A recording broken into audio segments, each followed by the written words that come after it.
Good day mga koys. So Blackwater Bossing versus Converge Fiber Rixers. Ito ang unang laban nila dito sa PBA Commissioners Cup 48 season, kung saan maglalaban si Coach Jeep Carriazo ng Blackwater Bossing at saka itong si Coach Aldin Ayo ng Converge Fiber Rixers. At ito naman mga koys ay aalamin din natin ang naging performance ng mga top rookies dito sa katatapos lang na 48 season ng PBA Rookie Draft. Pero kung bago ka pa lang sa aking munting YouTube channel ay humihingi po ako ng likes, share and subscribe bilang suporta. Maraming salamat.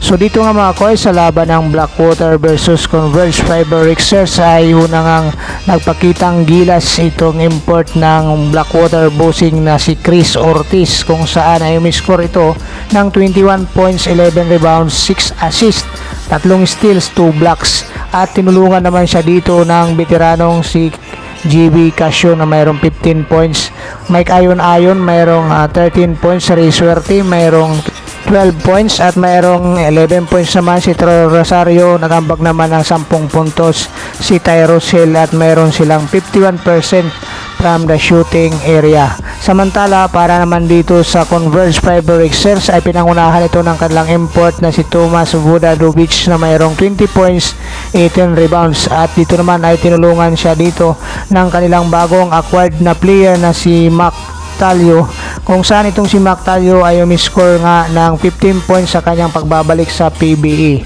So ito nga mga koys, maganda ang naging performance nitong si Mac Talio dito sa Converge Fiber Rixers, ngunit kinapos nga lang sila dito sa Bossing.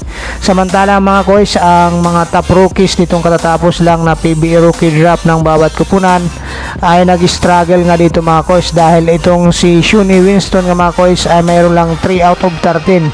So mayroon siyang 9 points at saka 2 assist. Samantala itong number 2 overall pick na si Christian David ng Blackwater Bossing ay mayroon lang 3 points at saka 3 rebounds. Mayroon siyang 1 out of 6 from the shooting area. So ganun na nag-struggle pa nga ito mga koys, itong mga rookie nila. So ngayon panuorin natin ang naging highlight ng laban ng Blackwater Bossing versus Converge Fiber Rixers.